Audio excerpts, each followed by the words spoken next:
हमारे दिल में कोई इच्छा है, क्योंकि हम तुच्छ लोग हैं, हम अंदर से भरे जाते हैं, हम कभी भी खाली नहीं जाते। जो अब आपने देखा होगा कि साकी और साक्षी ये बिल्कुल अपोजिट वर्ड है, क्योंकि साकी भी खाली बर्तन में डाली जाती है, साकी जो डालती है उसे, और साक्षी जो है वो साक्षी भाव से उसे प्राप्त कर लेती है, कर लेता है सत्संगी जो जीव है। और जब भी हम महाराज जी के हॉल में जाते हैं, जो भी इच्छा लेके जाते हैं, वो महाराज जी उस बात को जान बैठने से पहले ही बोल देते हैं। जो हमारे अंदर है, जो हमारे अंदर जो हम सोच के जाते हैं कि आज हमारे मतलब हमें कुछ मांगना है या हमारी इच्छा है, तो महाराज जी पहले से ही बोल देते हैं कि सत्संग में जो कहना है और जो हमारे दिल की बात है। तो ये होती है असली गुरु की पहचान, कि महाराज जी जो हम अंदर सोच के आए हैं वो सब बातों को पहले से ही पहचान लेते हैं। एक बार मैंने बताया था आपको कि मैं अपने घर में लेटा लेटा सोच रहा था, मेरी तबीयत खराब हो गई थी, तो मैं सोच रहा था कि मैं क्यों ना अपनी बेटी की शादी कर दूं। तो और कम से कम मैंने वो बात 10 बार सोची। तो दूसरे तीसरे दिन महाराज जी का फोन आ जाता है कि बेटा आप कहाँ हो? मैं महाराज जी मैं घर पे हूँ, दिल्ली आ सकते हैं आप? मैंने हाँ महाराज जी आ सकता हूँ, आप कहें और मैं ना हूँ। तो मैं दिल्ली गया, कर्नाटक संग्रीला होटल है वहां पे गया। तो मैं दरवाजे पे एंटर नहीं किया मैंने, तो महाराज जी बोले कि मनोज जी आपकी बेटी नीरू है, तो उसकी उम्र कितनी है?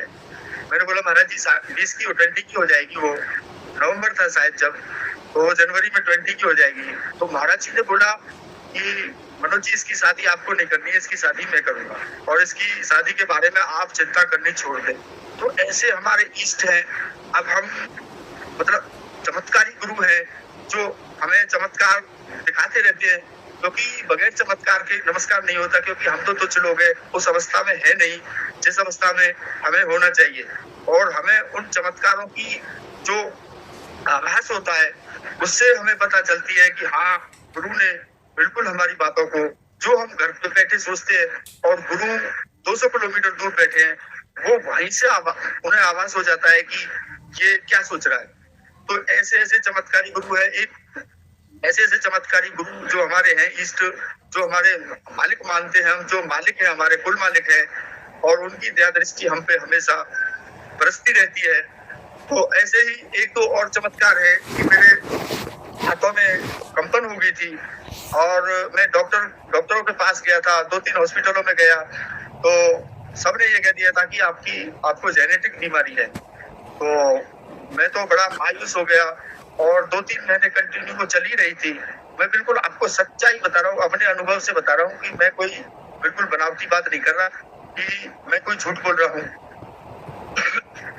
तो 2-3 महीने हो गए थे, तो एक रात को मैं मतलब ऐसे ही रो के सो गया कि महाराज जी मैं तो लाइफ ही खराब है, क्योंकि नहीं बाइक चलती थी नहीं गाड़ी चलती थी, तो सब कुछ एकदम ऐसा लगता था कि सब कुछ खत्म हो गया है। जबकि महाराज जी ने मेरे से 2-3 महीने पहले ही बोला था कि आप सब कुछ मेरे ऊपर छोड़ दो, आपकी गारंटी, आपकी बीमारी की गारंटी सब मेरे ऊपर है। तो बस महाराज जी को मैं रात को रो के सो गया, तो महाराज जी स्वप्न में आए। मैं स्वप्न की बात बता रहा हूँ आपको, अगर जागृत अवस्था की बात होती तो वो कुछ और ही होती, मैं तो स्वप्न की बात बता रहा हूँ। तो स्वप्न में आए, मैं महाराज जी को चाय और नमकीन बिस्कुट देने लगा, तो मेरे हाथ में कंपन हो रही थी। तो महाराज जी बोले बेटा ये क्या हो गया आपको? मैंने कहा महाराज जी मुझे तो 2-3 महीने से परेशानी है। तो महाराज जी बोले अच्छा आपने बताया तो नहीं? महाराज जी बस ध्यान पे ही नहीं दी थी कोई बात। तो महाराज जी बोले कि ऐसे करो, इसे रखो। महाराज जी ने मेरा हाथ पकड़ लिया और आंखें बंद कर ली, 2-3 मिनट पकड़े रखा, फिर बोले कि इसे ऊपर लगाओ, इसे सिर पे लगाओ, इसे पीछे की तरफ लगाओ, इसे छाती पे लगाओ। तो ऐसे ऐसे करने लगे महाराज जी। तो बस वो स्वप्न खत्म हो गया और मैं सुबह उठा। मैं आपको सच्ची बात बताता हूँ कि मैंने बाइक पकड़ी तो मुझे लगा कि ये तो चमत्कार हो गया, मेरे हाथ में कुछ भी नहीं था, दूसरा हाथ हिल सकता है लेकिन आज तक भी वो हाथ नहीं हिलता। तो ऐसे हैं हमारे गुरु, चमत्कारी गुरु, जो हम उनके सानिध्य में आध्यात्मिक जो प्रगति है उसे थोड़ा थोड़ा धीरे धीरे प्राप्त कर रहे हैं, और उनकी दया दृष्टि हम पे हमेशा बनी रहती है। क्योंकि महाराज जी का जो है, महाराज जी अपने जो जितने भी सत्संगी हैं, कोई अननोन आदमी भी है उस पे भी दया बरसाते रहते हैं। कई बार अननोन आदमी आ जाते हैं और महाराज जी उसके भी दया बरसाते हैं, और वो मैंने कई बार देखा है, अपने सामने देखा है कि वो बिल्कुल ठीक होके जाते हैं और वो शायद ही दोबारा कभी आते हैं, क्योंकि उन्हें सिर्फ दया और आशीर्वाद से मतलब है, उन्हें कोई मतलब नहीं है। तो ऐसे है हमारे महाराज जी जिनका आज जन्मदिन है। तो इसका क्या है, दूसरा पहलू इसका एक और है कि हम दाता दयाल जी महाराज के सत्संग में मैंने पढ़ा था कि हम एक दूसरे की टीका टिप्पणी करते रहते हैं तो पीछे से, ये बहुत ही एक रहस्य की बात है जो दाता दयाल जी महाराज ने एक सत्संग में कह रखी है कि हम एक दूसरे की बुराई करते रहते हैं और सारा दिन शायद 2-3 घंटे इन बातों में लगाते रहते हैं, जबकि महाराज जी भी बार बार कहते हैं कि हमें इन बातों में बिल्कुल नहीं जाना चाहिए। राधा स्वामी जब सदा झगड़ों से बच के रह सदा। महाराज जी कहते हैं कि अगर कहीं झगड़ा भी हो रहा है तो आप साइड होकर निकल जाइए। तो ये उसमें क्या है कि दाता दयाल जी महाराज ने कहा था कि एक योगी था और एक साधु था।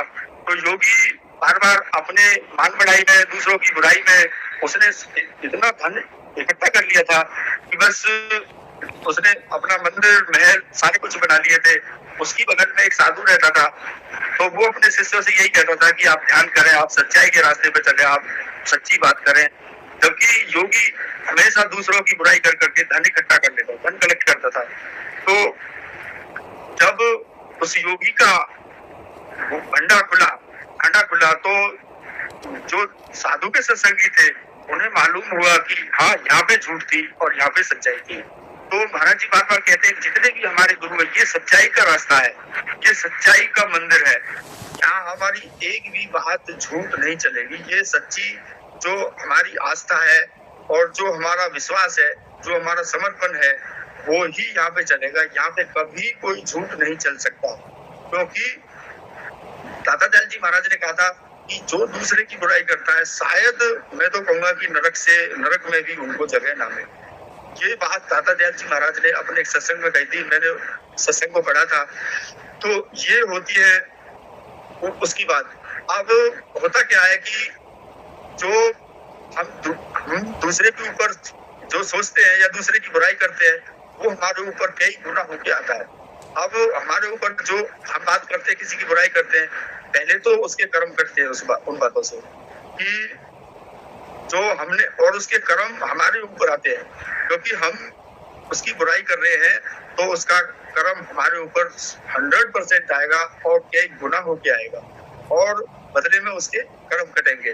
तो ये दाता दयाल जी का सत्संग का एक वाक्य है कि उन्होंने कहा कि ऐसे आदमी को जो दूसरों की बुराई करते हैं, कभी जीवन में नरक के सिवाय उनको कुछ नहीं मिलेगा। तो और महाराज जी बार बार कहते हैं कि गुरु के शरणागत हो जाओ। जो भी मतलब अगर तुम अच्छा कर रहे हो, बुरा कर रहे हो, वो सब कुछ गुरु के ऊपर छोड़ दो। जो गुरु कहे सो हित कर जान। जो गुरु कहते हैं कि अगर ये दिन है तो रात है, तो रात है, अगर दिन है तो दिन है। गुरु कहे कुआं में कूद जा तो बिल्कुल कूद जाना चाहिए एक भगत को, एक सत्संगी को। तो क्योंकि गुरु कभी किसी का बुरा नहीं चाहते। गुरु हमेशा हमारे भलाई के लिए हम पे अपार दया करते रहते हैं, हमें आशीर्वाद देते रहते हैं और हमेशा ये सोचते हैं कि किसी भी कोई सत्संगी कोई कष्ट में ना रहे और किसी का कोई कभी बुरा ना हो। तो ये है इसमें। अब जो महाराज जी बार बार कहते हैं, आज महाराज जी का क्योंकि जन्मदिन है तो मैं महाराज जी के ऊपर ही ज्यादा बोलूंगा, क्योंकि महाराज जी ने हमें एक नया जीवन दिया है, नई अवस्था में लेके गए हैं। अब जो महाराज जी के चमत्कार के बारे में और मैं एक बात बताता हूँ। पिछली जन्माष्टमी पे मेरा जन्मदिन होता है, तो उसमें हुआ क्या, जन्माष्टमी के दिन महाराज जी को पता लगी कैसे भी कि इनका मनोज जी का जन्मदिन है। तो महाराज जी का मैसेज आया, शुभकामनाएं दी, सब कुछ हुआ।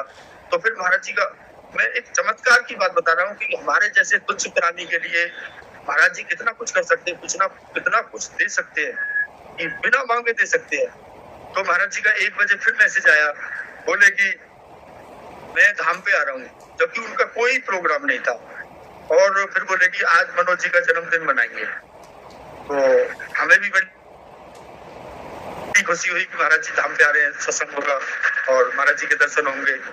तो उसके बाद हुआ क्या महाराज जी को यहाँ पे 5 बज गए थे आने में, तो 5 बजे फिर मेरे बेटे के पास मैसेज आता है कि आज आपके पिताजी को हम आचार्य बनाएं।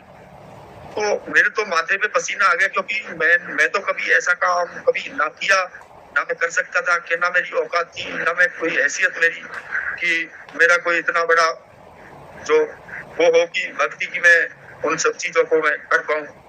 लेकिन 5 बजे मैसेज आता है कि आज आपके पिताजी को हम आचार्य बनाएंगे।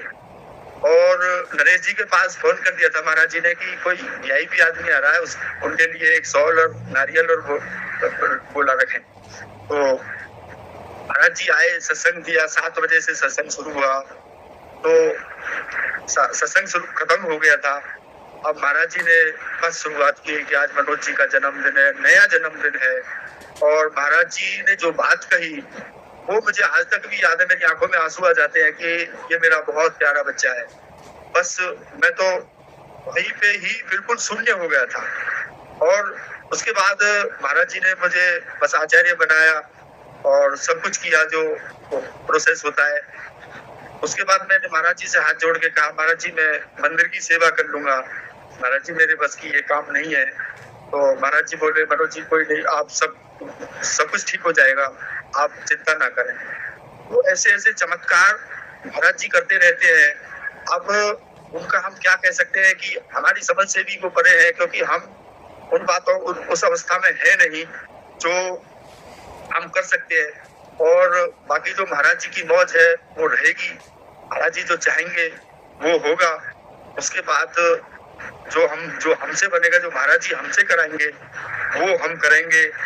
तो इसमें क्योंकि एक महाराज जी जिंदा गुरु के लिए बहुत बोलते हैं कि जिंदा गुरु कलयुग में बहुत जरूरी है, जिंदा गुरु बहुत जरूरी है। एक बोलते हैं ग्रेटिट्यूड, ग्रेटिट्यूड मतलब आभार।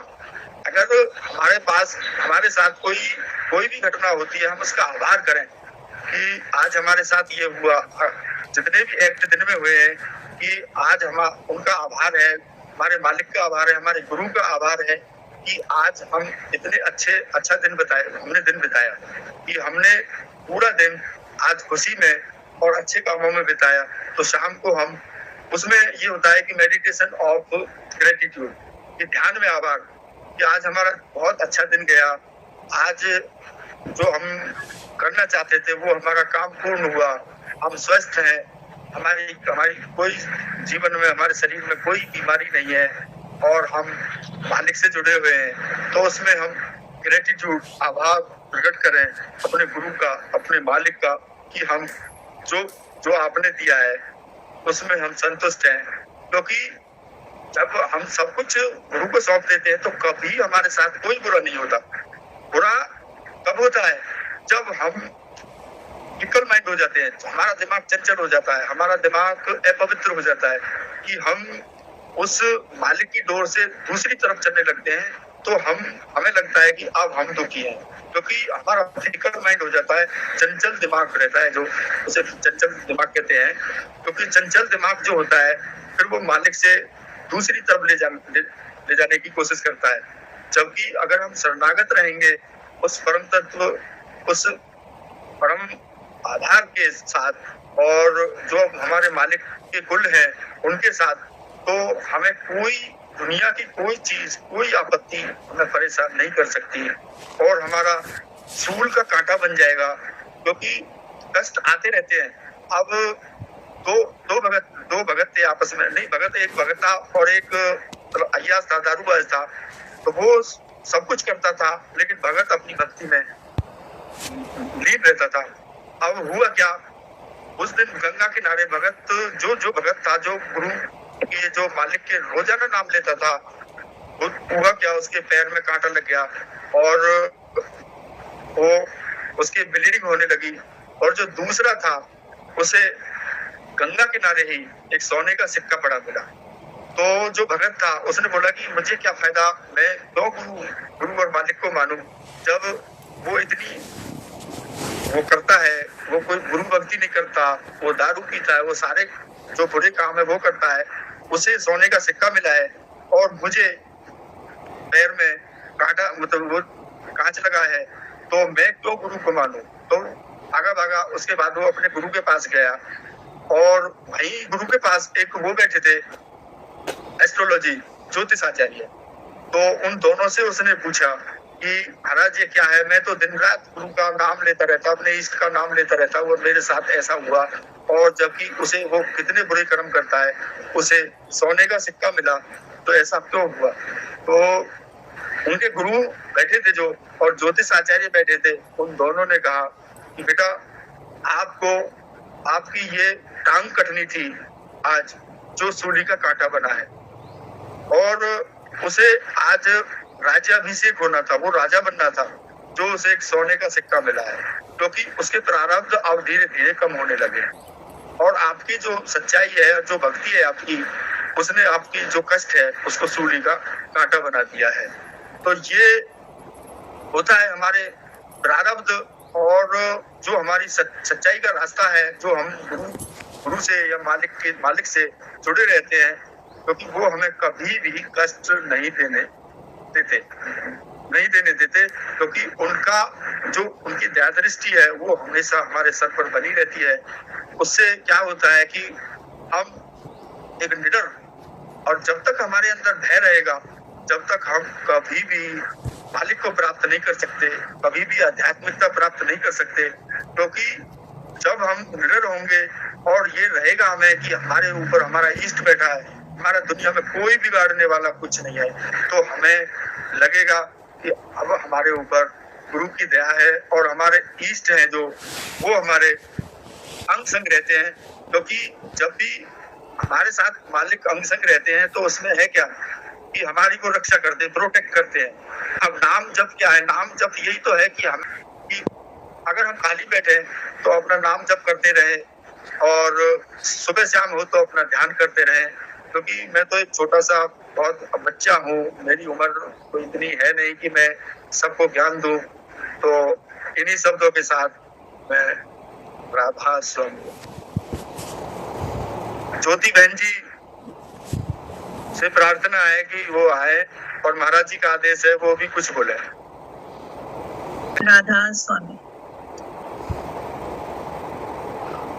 जैसा कि महाराज जी का आदेश है कि मुझे आज सत्संग में बोलना है, पर मैं इतना जानती हूँ कि मैं इस काबिल नहीं कि मैं कुछ बोल पाऊँ, और शायद महाराज जी की दया से ही ये संभव है कि हम सत्संग में कुछ बोल पाए। उनकी दया के बिना मैं नहीं मानती कि मैं इस काबिल हूँ कि मैं कुछ बोलने के लायक हूँ। एक मिनट। तो महाराज जी के आदेश के अनुसार, जैसा कि महाराज जी का आदेश हुआ कि आज सत्संग में कुछ बोलना है, और मैं ऐसा मानती हूँ कि महाराज जी की दया के बिना कोई जीव एक शब्द भी नहीं बोल पाता, और ये उन्हीं की दया है कि वो कुछ बुलवाते हैं, वरना एक जीव की ताकत नहीं कि वो अपने आप से कुछ भी कह सके।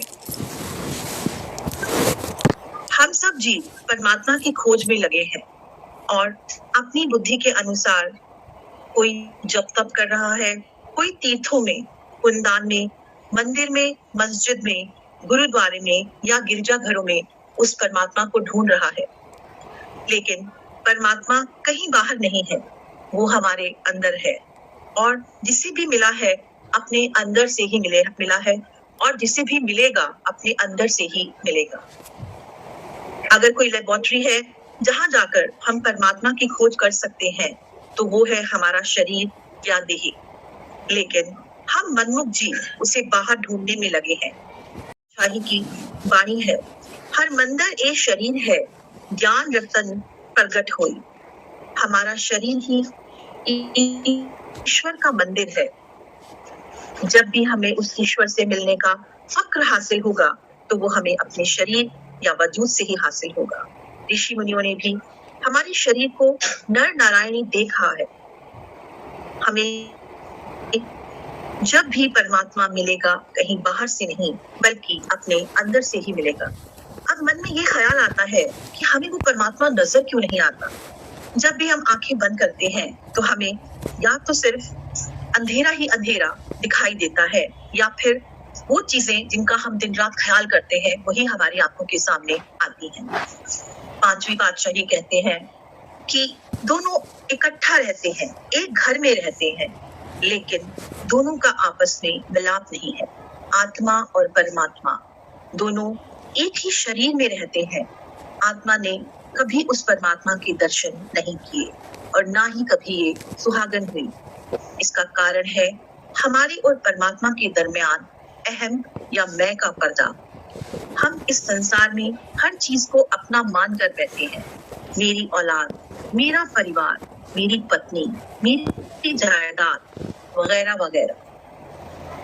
हम इन्हें अपना बनाने की कोशिश में लगे हैं और ये कोशिश हमें इनके मोह और प्यार में इतना फंसा देती है कि हम रात को सपने भी इन्हीं के देखते हैं।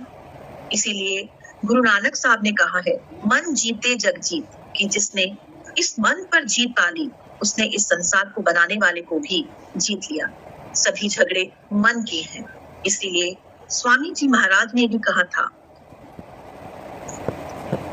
जिन्होंने मार मन डाला उन्हीं को सूरमा कहना, बड़ा बैरी ये मनघट में इसी का जीत ना कठिना। कि दुनिया में बड़े बड़े बहादुर और सूरमा हुए हैं, लेकिन उनसे भी बड़ा सूरमा कौन है? जिसने अपने मन पर काबू पा लिया। तो हमारा सबसे बड़ा दुश्मन कौन है? हमारा अपना मन, जो हमारे अंदर ही बैठा है। पता नहीं हमें कब ये धोखा दे दे। तो हमारे और परमात्मा के दरमियान सबसे बड़ी रुकावट है हमारा मन। जैसे आत्मा परमात्मा की अंश है, ये मन भी कोई छोटी ताकत नहीं है। ये भी ब्रह्म का अंश है, त्रिकुटी का रहने वाला है, लेकिन इंद्रियों के भोग और विकारों में फंसकर अति गंदा और मैला हो चुका है। अब जो कर्म मन करता है उसका हिसाब किताब आत्मा को देना पड़ता है। जब तक मन और आत्मा की गांठ बंधी है, तब तक आत्मा को अपने असल की पहचान नहीं हो सकती। इसीलिए गुरु साहब ने कहा था, सोजन निर्मल जिन आप बचाता, वही आत्मा सबसे पवित्र या प्योर है जिसने अपने असल को पहचान लिया। आत्मा तो अति निर्मल और पवित्र है, उस ईश्वर का अंश है, लेकिन मन का साथ करके ये मैली हो चुकी है और अपने असल रूप को भूल बैठी है। अब देखिए, बादल का पानी कितना साफ, कितना निर्मल, कितना पवित्र होता है, लेकिन जब बादल बरसात के रूप में, बादल का पानी बरसात के रूप में धरती पर आता है, तो कीचड़ के साथ मिलकर कीचड़ का ही रूप हो जाता है और अपने आप को उस कीचड़ का ही अंश समझने लगता है। उसी पानी को जब सूरज की तपिश मिलती है, तो वो गंदगी से अलग होता है और उससे ये होश आता है कि वो गंदगी कोई और है और मैं कोई और हूँ, और अपने असल को पहचान कर सीधा बादलों में ही समा जाता है। इसी तरह हमारी आत्मा, जो कि मन का साथ करके अति मैली हो चुकी है और अपने असल रूप को भूल चुकी है, जब कोई संत महात्मा का साथ पाती है और उनके कहे अनुसार जब नाम का सुमिरन ध्यान करती है, तो उसे अपने असल रूप की पहचान होती है। कहने का अर्थ है कि अगर किसी का हम पर सबसे बड़ा एहसान है, तो वो है हमारे गुरु, जिनकी संगत पाकर हमें अपने असल रूप की पहचान होती है, जो कि स्वयं उस परमात्मा का रूप होते हैं। अगर एक कमरे में कितने ही रेडियो पड़े हैं, लेकिन जब तक उनका कनेक्शन बैटरी से नहीं होता, हम उनकी आवाज नहीं सुन पाते।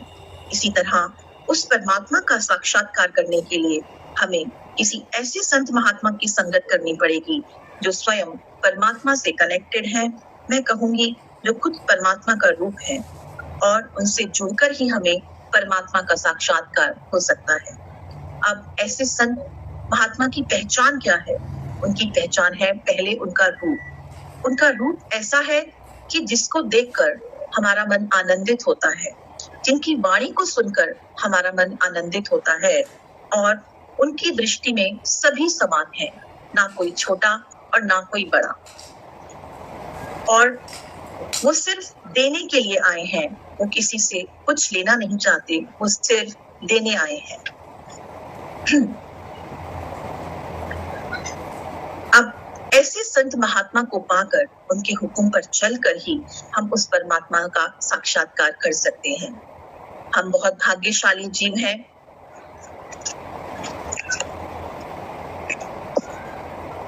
हम बहुत भाग्यशाली जीव हैं कि हमें इसी जन्म में परमात्मा स्वरूप गुरुओं का साथ मिला। महाराज जी के चरणों में यही प्रार्थना है कि हे दाता, हम जीवों पर दया कीजिए, हमारी बुद्धि को सही रास्ते पर चलाइए, ताकि हम भी आपका हुक्म मानकर आपके असली स्वरूप के दर्शन इसी जन्म में पा सकें। आज महाराज जी का जन्मदिन है। आप सभी को महाराज जी के जन्मदिन की बहुत बहुत मुबारक। हम सब कितने भाग्यशाली हैं कि महाराज जी के रूप में हमें ऐसे संत मिले जिनको पाकर हमारा संसार में आने का मकसद पूरा हो गया। शुक्राना मेरे मालिक, शुक्राना मेरे दाता। मैं चाहती हूँ कि आप जुग जुग जिए दाता और अपनी प्यारी संगत को हमेशा अपनी वाणी और अपने दर्शनों से निहाल करते रहें। मैं एक छोटा सा शब्द बोलना चाहूंगी महाराज जी के जन्मदिन पर। अखियां मेरिया नहीं हो रजिया करके तेरा दीदारो सोनिया, तू ता संग तांदे विच है सजदा, जो तारिया विच चलो सोनिया, तू ता जुग जुग जियो सोनिया, तेरी हर वेले लोड़ ओ सोनिया, तू ता जुग जुग जियो सोनिया, तेरी हर वेले लोड़ ओ सोनिया, तू ता संग तांदे विच है सजदा, जो तारिया विच चलो सोनिया, अखियां मेरिया नहीं हो रजिया करके तेरा दीदारो सोनिया। राधा स्वामी, राधा सबको राधा स्वामी।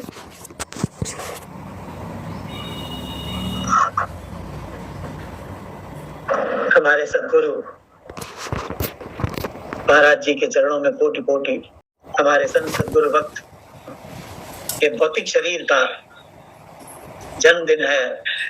ये जन्मदिन हम सभी को बहुत बहुत मुबारक हो। हमारे सद्गुरु हजारों साल जिए, हमेशा स्वस्थ रहें और उनकी कृपा हम पर हमेशा हमेशा ऐसे ही बरसती रहे। आज के दिन यही मालिक से प्रार्थना है। आज हम लोग महाराज जी के जन्मदिन के अवसर पर यहाँ पर हम लोग मुबारकपुर में आए हुए हैं। शब्दानंद जी महाराज की समाधि पर हम सभी भाई बहन बैठे हुए हैं और आज पूजा बहन का ये आदेश हुआ था कि महाराज जी के जन्मदिन पर हम एक सोहर का पाठ करेंगे। मैं महाराज जी की आज्ञा से सोहर का पाठ करूंगा। मैं बता दूं कि ये सोहर दाता दयाल जी ने लिखा था। दाता दयाल जी हमारे बाबा और दादी के यहाँ आते थे, तो हमारी दादी ने उनको कभी एक सोहर गा के सुनाया जो लोकगीत हुआ करता था। तो दाता दयाल जी को बहुत पसंद आया और दाता दयाल जी ने फिर कई सारे सोहर वहीं लिख डाले और लिख के मेरी दादी को सौंपा। तो वो सोहर वो भजन विलास एक हमारे बाबा ने छपवाया था, उसमें है। तो एक सोहर है उसमें। सोहर अक्सर बच्चों के पैदा होने पर गाया जाता है। तो ये विशेष सोहर राधा स्वामी मत के लिए दाता दयाल ने लिखा था। तो मैं ये सोहर आप सबके सामने प्रस्तुत करता हूँ।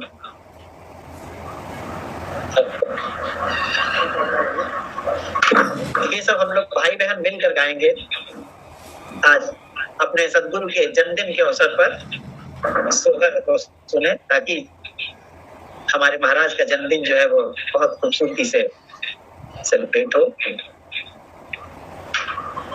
प्रगट भइले राधा स्वामी ध्यान गर्भ उठल ध्यान गर्भ उठल ललना दरस परस सत कार जगत जस टूटल जगत जस टूटल हो।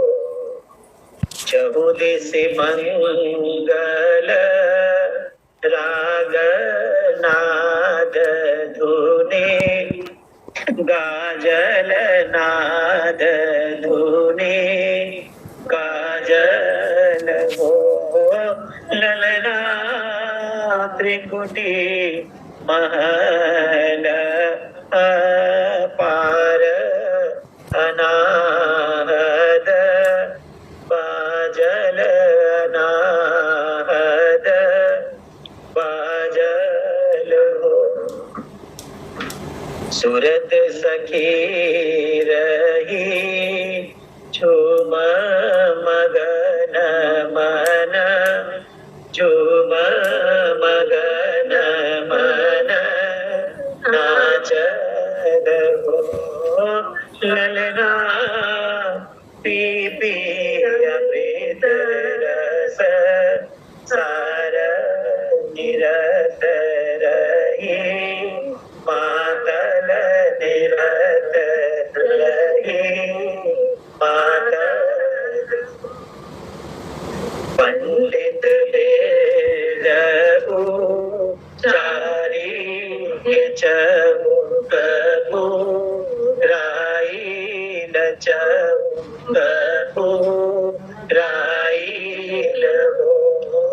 ललना वंदन बारस, जाय दुआर बंधाइल, दुआर बंधाइल हो।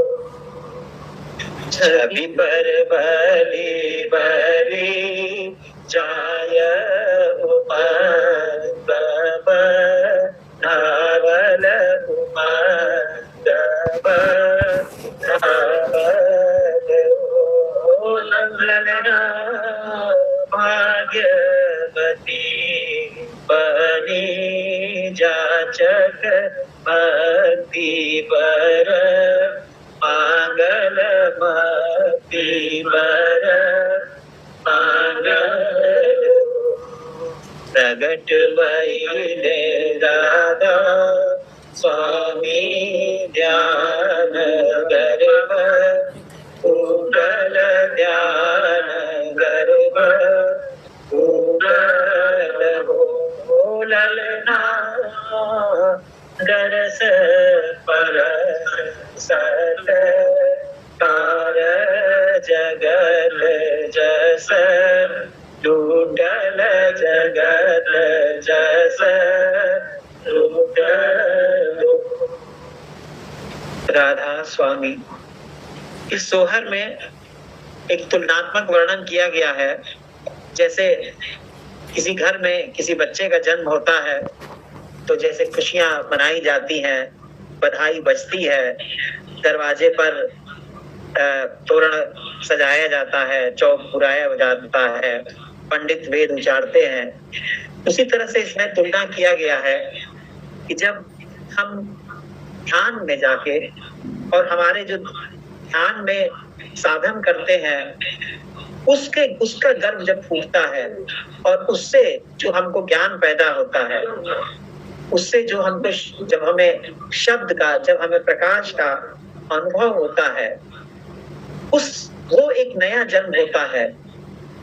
तो उस जन्म से इस भौतिक जन्म की इस सोहर में बहुत ही खूबसूरत तुलना की गई है हमारे दाता दयाल जी पर। राधा स्वामी मत जिससे हम सब जुड़े हुए हैं, जो दाता दयाल जी की शिक्षा आगे बढ़ रही है, परम दयाल जी के द्वारा, फिर मानव दयाल जी के द्वारा, शब्दानंद जी के द्वारा, गंजू जी महाराज जी के द्वारा, रवि पंडित जी महाराज जी के द्वारा, इस शिक्षा का जो मूल है, इस शिक्षा की जो मूल बात है, वो परम दयाल जी के शब्दों में हम उसको बता सकते हैं कि मनुष्य बनो। परम दयाल जी के जो सारी शिक्षा का जो आम जीवों के लिए, आम मनुष्यों के लिए जो शिक्षा थी, उसका जो सार था वो यही था कि मनुष्य बनो। और उनका कहना था कि सांसारिक जीवों के दुखों का नाश करने का ये एकमात्र तरीका है कि हम सब मनुष्य बनने का प्रयास करें। और इसके लिए क्या किया उन्होंने, कैसे ये संभव है? इसके लिए हमारे जो पूरे सदगुरु की लीनियज है, परम दयाल जी महाराज या उसके बाद मानव दयाल जी महाराज, शब्दानंद जी महाराज और अब हमारे संत सदगुरु भक्त, ये सब ये मनुष्यता की सबसे ऊंची मिसाल है। एक मनुष्य का जो सबसे ऊंचा से ऊंचा लक्ष्य हो सकता है कि उसे कैसा बनना चाहिए, उसे कैसा होना चाहिए। हम सिर्फ अगर सांसारिकता की बात करें तो उसकी मिसाल हमें अपने सद्गुरु के रूप में हमारे सामने मौजूद है। और हम सबका ये परम सौभाग्य है कि हमें अपने जीवन में एक ऐसे सद्गुरु का सानिध्य मिला है जो पूर्ण मनुष्य है। पूर्ण मनुष्य है। पूर्ण मनुष्य की क्या पहचान है, कैसे हम कह सकते हैं कि वो पूर्ण मनुष्य है? क्योंकि हमारे जो सद्गुरु हैं, जो इस समय हमारे संत सद्गुरु भक्त हैं, हम इनसे क्या, इनके जीवन से हम क्या सीखते हैं कि अपने जीवन को इन्होंने अपनी दुनिया को ऊंचा से ऊंचा उठाया, अपने जीवन को बड़ा से बड़ा बनाया, लेकिन उसमें कभी फंसे नहीं। अपने भौतिक शरीर के द्वारा इन्होंने ऊंची से ऊंची सफलता हासिल की, दुनियावी सफलता, लेकिन उस दुनियावी सफलता ने कभी भी हमारे सद्गुरु को बांधा नहीं, वो बांध नहीं सका, वो उन्हें आकर्षित नहीं कर सका। उनकी जो चेतना है, उनकी जो आत्मा है, इस सारी सफलताओं से, इस सारी दुनियावी चकाचौंध से बिल्कुल अलग अपने परम तत्व में हमेशा लीन रहती है। ठीक उसी तरह से जैसे कमल का पूरा जो उसका शरीर है, उसका जो पौधा है, वो भले पानी में डूबा रहता है, लेकिन कमल हमेशा उससे ऊपर रहता है, चाहे पानी जितना भी बढ़ जाए। ऐसे हमारे सतगुरु हैं। और हमारे राधा स्वामी मत का जो लक्ष्य है वो यही है कि सांसारिक जीवों का कैसे कल्याण हो। राधा स्वामी मत सिर्फ अपनी मुक्ति की बात नहीं करता है। हमारे कोई संत सद्गुरु कभी सिर्फ अपनी मुक्ति की बात नहीं करते, वो हमेशा सारे जीवों के कल्याण की बात करते हैं। जीवों का दुख कैसे दूर हो, कैसे उनका कल्याण हो, और उसका वो रास्ता यही बताते हैं कि मनुष्य बनो। मनुष्य बनने के लिए तो क्या हमें सिखाते हैं कि सबसे प्रेम करो, घर में प्रेम करो, सबसे प्रेम करो, अपने अहंकार को छोड़ो।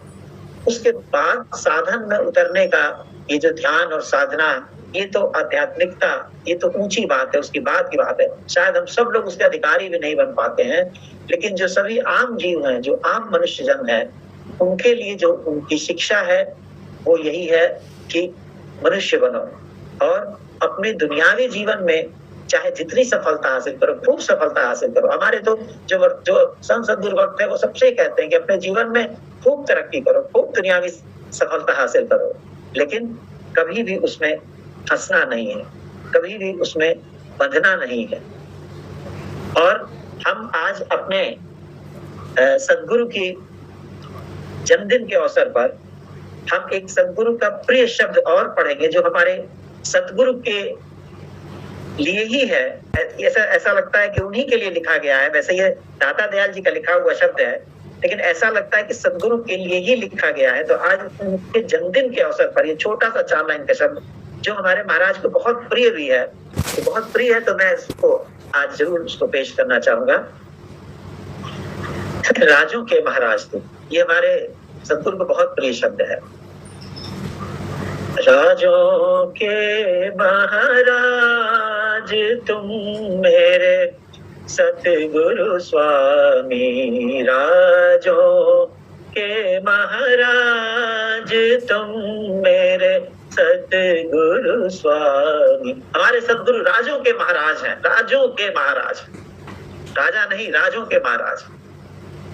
राजों के महाराज तुम मेरे सतगुरु स्वामी, हित अनहित सब के हितकारी, हित अनहित सब के हितकारी, प्रगटे जन के काज तुम मेरे सतगुरु स्वामी।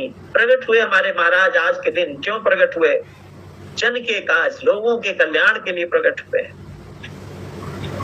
परमार्थ के कारण आए, परमार्थ के कारण आए, साज के संत समाज तुम मेरे सतगुरु स्वामी। राजों के महाराज तुम मेरे सतगुरु स्वामी। हमारे सतगुरु क्यों आए हैं? परमार्थ के कारण बस आए हैं, वरना उनको वहां आने की कोई जरूरत नहीं थी। सिर्फ और सिर्फ परमार्थ के कारण आए हैं, परमार्थ करने के लिए, हम सबका कष्ट करने के लिए आए हैं। तो इस अवसर पर दुखियों का मेटो दुख दारुण, दुखियों का मेटो दुख दारुण, रख लो उनकी लाज तुम मेरे सतगुरु स्वामी। रख लो उनकी लाज तुम मेरे सतगुरु स्वामी। आज के दिन हम सब उनसे प्रार्थना करते हैं कि दुखियों का मेटो दुख दारो। जो भी सृष्टि दुनिया में, धरती पर जितने भी दुखी हैं महाराज, वो सबका दुख हर लो, सबका दुख हर लो दाता। सबकी लाज रख लो उनकी लाज को। ज्ञानी ध्यानी ऋषि मुनि देवा, ज्ञानी ध्यानी ऋषि मुनि देवा, सबके हो सरताज तुम मेरे सतगुरु स्वामी। सबके हो सरताज तुम मेरे सतगुरु स्वामी। राजों के महाराज तुम मेरे सतगुरु स्वामी। ज्ञानी ध्यानी ऋषि मुनि देव सबके सरताज है हमारे महाराज, सबके सरताज है हमारे महाराज।